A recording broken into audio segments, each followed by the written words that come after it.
I happen to have written a book. I'm not going to suggest that for everybody because I have to tell you, it was a lot harder than I thought it was going to be. But share your stories. I found that looking through boxes of old photos with my grandma was like a really great way of learning tidbits of stories and connecting with family history.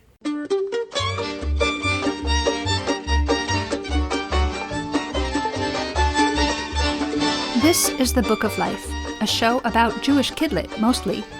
I'm Heidi Rabinowitz. Before we get started, I've got news. I'm excited to tell you that in August, I will be in full geek-out mode. Not only will I be bringing you a conversation with Nancy Werlin about her young adult novel on the power of fandom called Zoe Rosenthal is Not Lawful Good, I will also be a guest on the podcast Star Trek and the Jews, a monthly podcast using Star Trek to boldly explore the world of Jews and Judaism. I'll put a link in the show notes, and please listen for a word from Trek host Josh Zell after today's interview. On with the show. Esther Safran Foer and her granddaughter, Sadie Foer, joined me for a Book of Life live show in May 2021. Let's hear a recording from that event. I'm so happy to be presenting this Book of Life podcast live show in conjunction with the Jewish Grandparents Network, and I'm so happy to be part of the Jewish Grandparents Network family. I first met co-founder David Raphael when I interviewed him for the Book of Life podcast. It was an episode called The Bubbies and the Zadies, and it aired last summer in July 2020. That episode also included an audiobook of a story called Bubby and Zadie by Anne-Marie Asner, and it included the voice of the actor Ed Asner as Zadie, and that's from Matzo Ball Books. I've been podcasting since 2005, and so I invite you to check out my extensive back catalog. And episodes since the summer of 2019 also have written transcripts. I don't have advertising, but I do accept donations to support the show, both directly and through Patreon. And in fact, I want to take a moment now to shout out Jacqueline Jules, who is my newest patron. She's an author and a poet who enjoys the Book of Life from Arlington, Virginia. So thank you so much for your support, Jackie. So I'm very excited to introduce you to today's guests. Esther Safran Foer is the past CEO of 6th and I in DC and the author of I Want You to Know We're Still Here, which was a finalist for the National Jewish Book Award. And since we're talking about family stories today, I'm going to tell you a little bit about her family. She is the daughter of Holocaust survivors. She is the wife of Bert Foer, an attorney and public interest advocate. She's the mother of 3 sons, best-selling authors, Frank, Jonathan, and Joshua Foer, and the grandmother of 6. Now, Sadie Jean Foer, who is with us as well, is one of those 6 grandchildren. And she's a high school student and self-described family historian. And I am very pleased to tell you that she has just started a podcast of her own on Spotify called Rooted History. So thank you both for being here. Esther, your recent book is called I Want You to Know We're Still Here, a post-Holocaust memoir. And it's very much about your connection with your family's history. So can you just briefly tell us your family story? Standing on one foot, as it were. Okay, on one foot, I will tell you quickly. It's a story of my search for the secrets in my family history. So I'm the child of Holocaust survivor, which means there's a tragic past. And it also means there are lots of stories that aren't told. And this is an interesting case where there's another book involved. The family story first emerged as a work of fiction when our middle son, Jonathan, went to Ukraine, found nothing, wrote Everything is Illuminated. And partly because of his book, I was able to uncover a lot of information.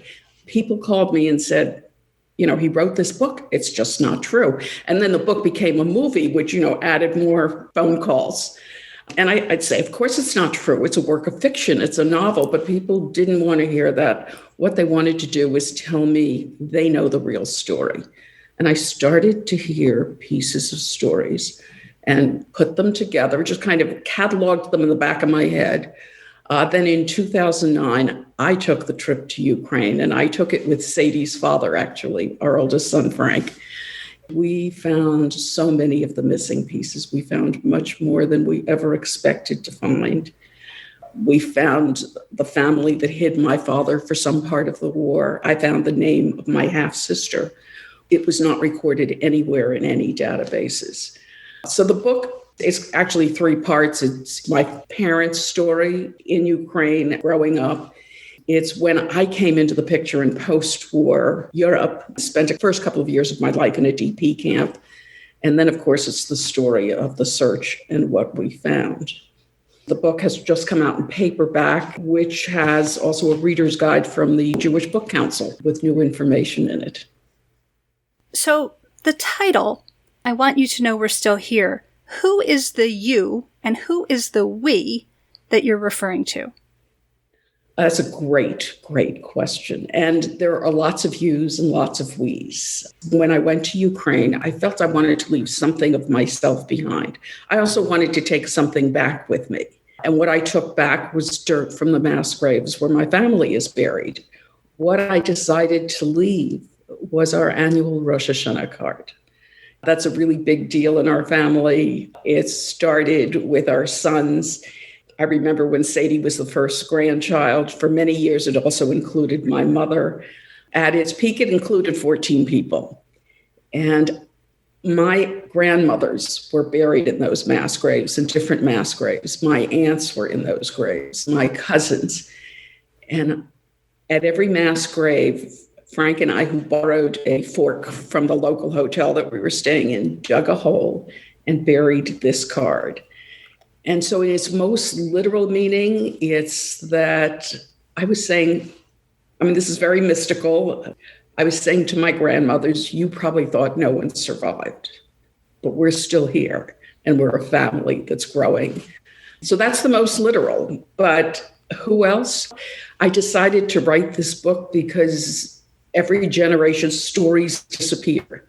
I heard a lot of stories at my mother's knee, if you will, and I wanted these stories to be preserved for my grandchildren and their grandchildren. I remember sitting in my home office, which is a little chaotic with lots of boxes of pictures, and Sadie was with me. She loved to sit down there with me. And she looked at me one day and she said, "Grandma, how will I know who these people are?"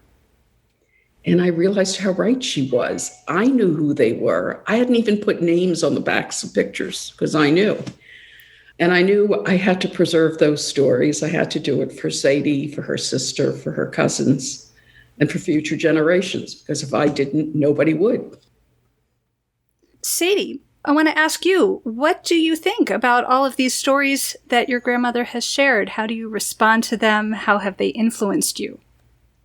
I think that they have become just a really important part of my identity and who I understand I am. The fact that I can look back and see a whole line of people, I think it puts my own life in a different context. Like Bubby, who was my great-grandma, Esther's mother, she would always say that we're her revenge against Hitler, and I think that sort of showed that just my existence had a purpose and was a piece of the puzzle, if you will. We've heard that you consider yourself the family historian. How have you taken on that role? Well, I'd say that my role is the tech help. When I go down into my grandma's home office, I'm the one who's scanning documents and organizing them, making sure that everything's preserved online, navigating Ancestry.com. I remember as a little child helping her figure all that stuff out. She's gotten better at it, so she needs me less, but I still enjoy it. Oh, but I need you even more. Very important role. Sadie, what stories do you have about your grandmother that you think you will pass on eventually to your own children or grandchildren? I think it's her quality of always trying to preserve memories. She's a photographer. She always has her phone or a camera taking photos and capturing memories. She hangs them on the walls. She makes art out of them. she'll always collect dirt or rocks or some sort of thing to take with her from every place she goes, and she puts the jars on her windowsill. That sort of quality of remembering and preserving moments. Beautiful. Esther, we know that at least 3 of your family members are highly regarded authors and storytellers. So how do you account for this? I have to add that Sadie's mother is a producer and has done documentaries, and she is also a storyteller, a proud storyteller. Wonderful. So Sadie's got it coming from all ends. Our sons write in different genres. One is a historian, one primarily a novelist, one is mostly in the biology and the sciences. One of my sons was once asked, so how do you account for this? And he said, I think our creativity came from the family Seder. You know, at Passover, of course, as we tell the stories, we're supposed to visualize ourselves as though we went out of Egypt.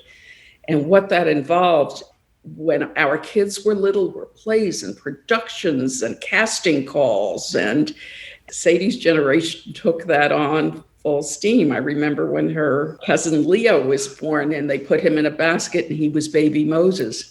But we also told family stories. And one Passover, we talked about our own family's exodus. We taped my mother, Sadie's great-grandmother, and we'll always have those stories. And I remember as you taped it, your sister looked at my mother and she said, Bubby, when you were on the run, when you were escaping the Nazis, how did you know who to trust? And I thought, wow, it wasn't just the questions of the journeys. It was also very profound questions.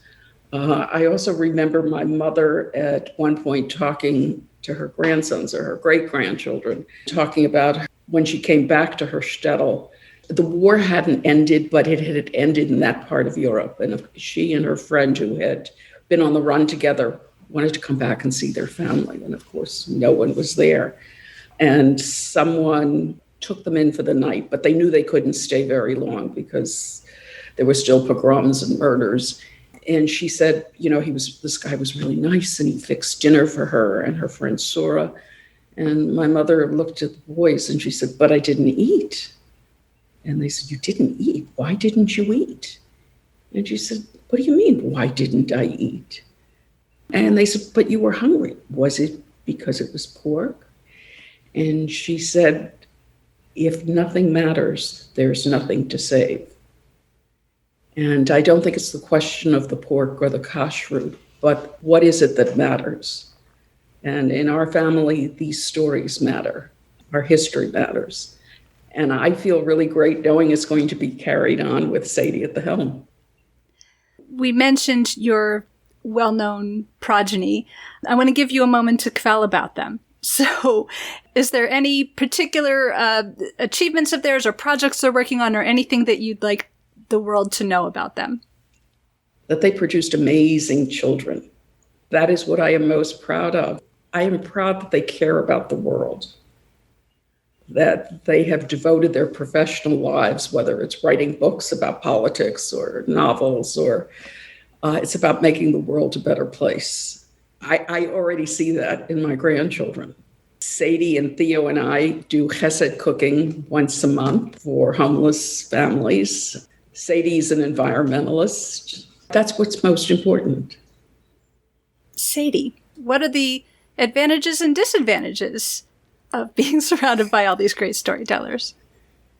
Well, I think, for one, I've always sort of seen myself as a storyteller. I think every kid, sort of when they're little, wants to be what their parent is. And I think part of that is I've always thought, oh, you know, I'm going to be a writer when I grow up, or I want to tell stories. I think that was part of it.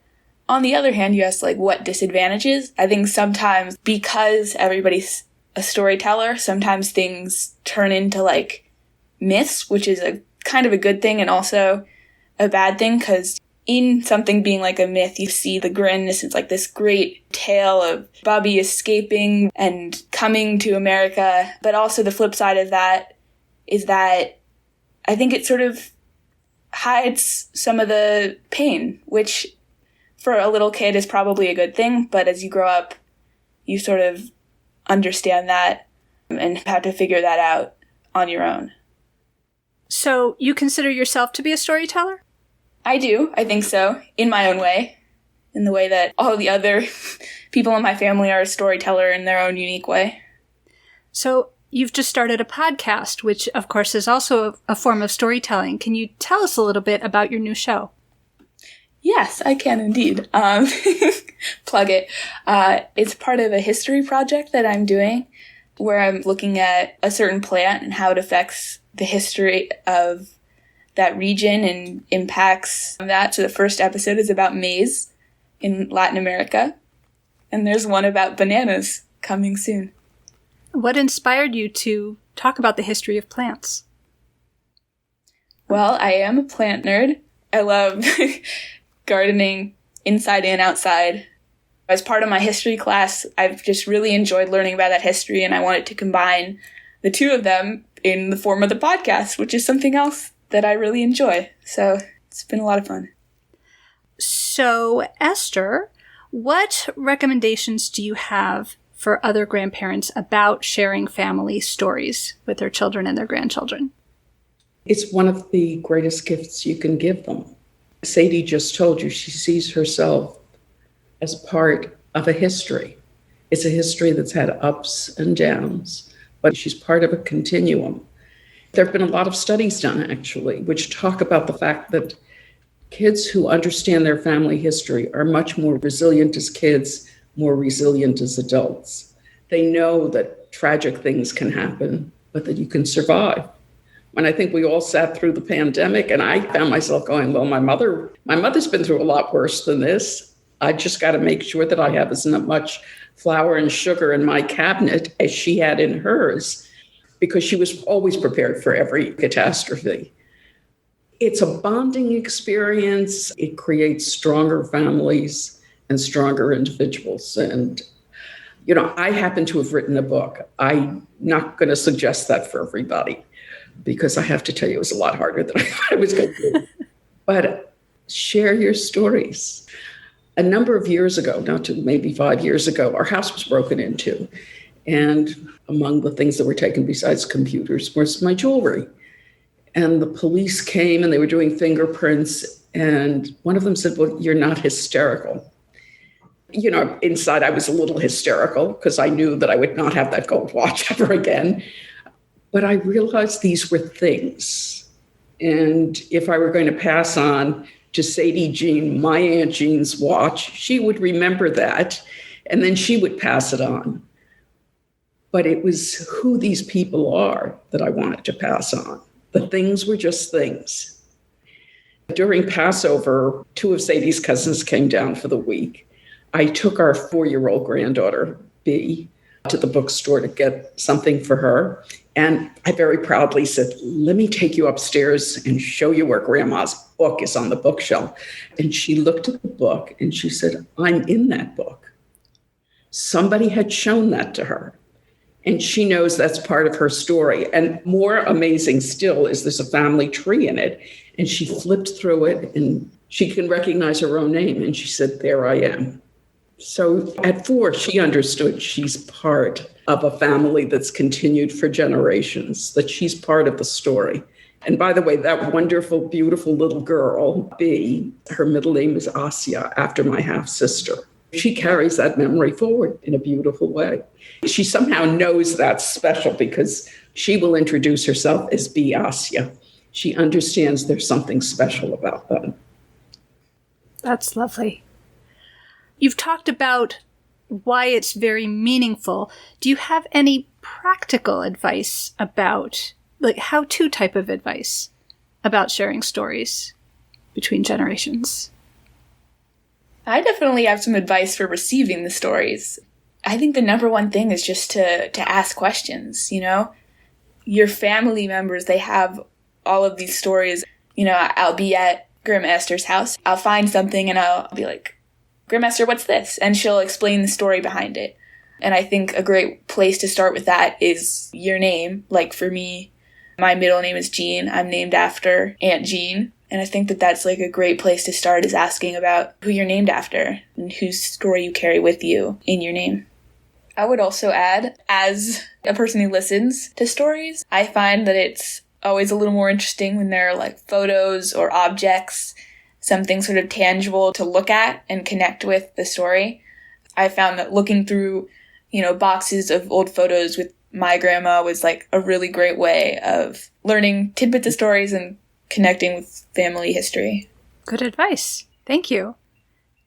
There are collections in the house, identical little jars. They have memories in them. They include the dirt that I gathered in the mass graves that I visited, but also they include a lot of very happy memories. When we would take our annual family big trip together, sand from the Tel Aviv beach, the first time you went to Israel, and it's memories of tragedy and memories of gratitude.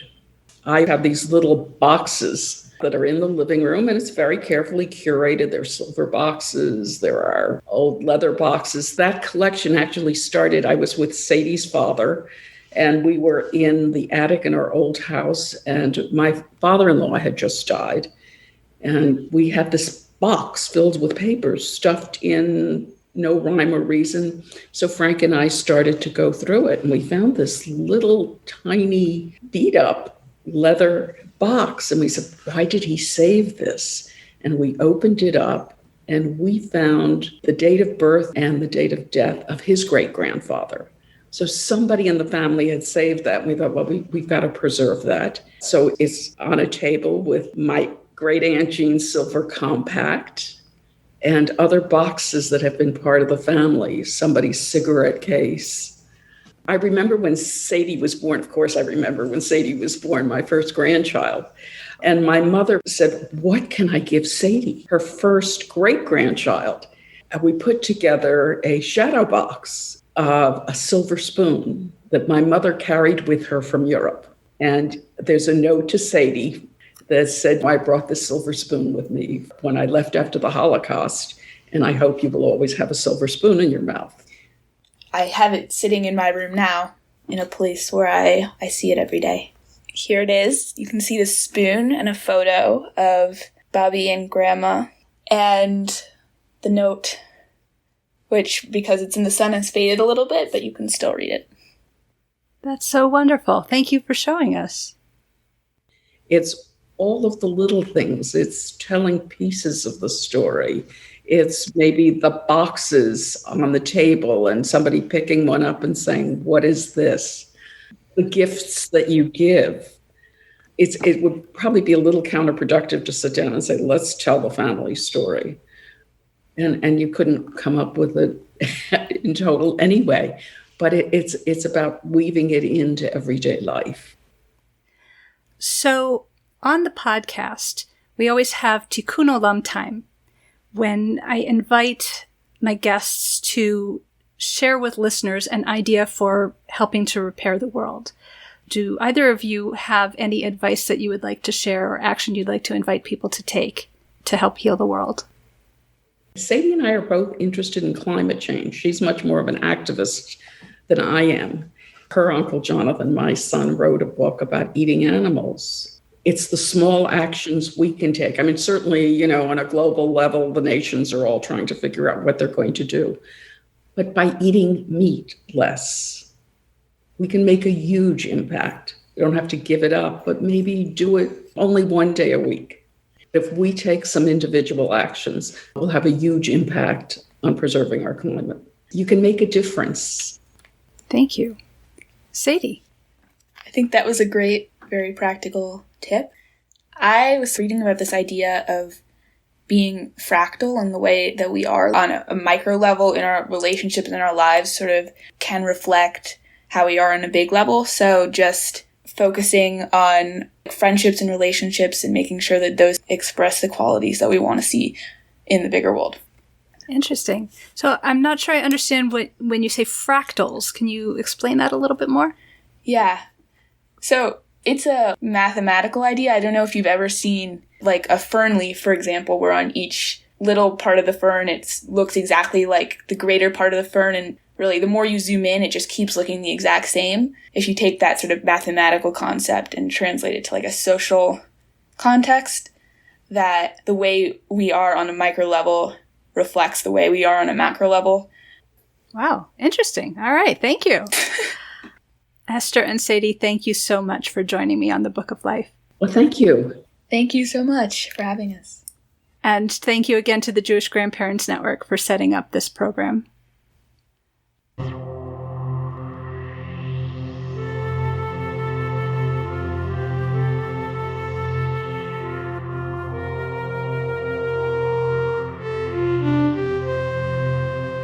This is Josh Zell, co-host of the podcast Star Trek and the Jews.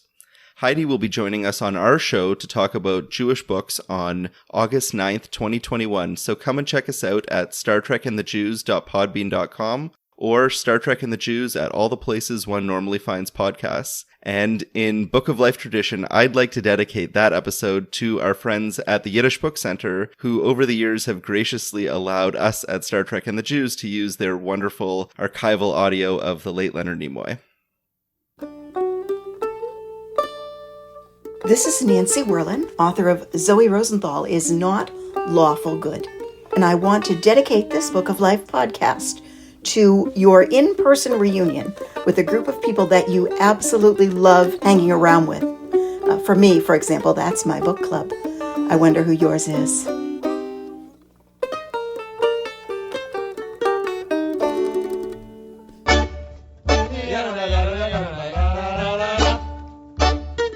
Don't be a stranger.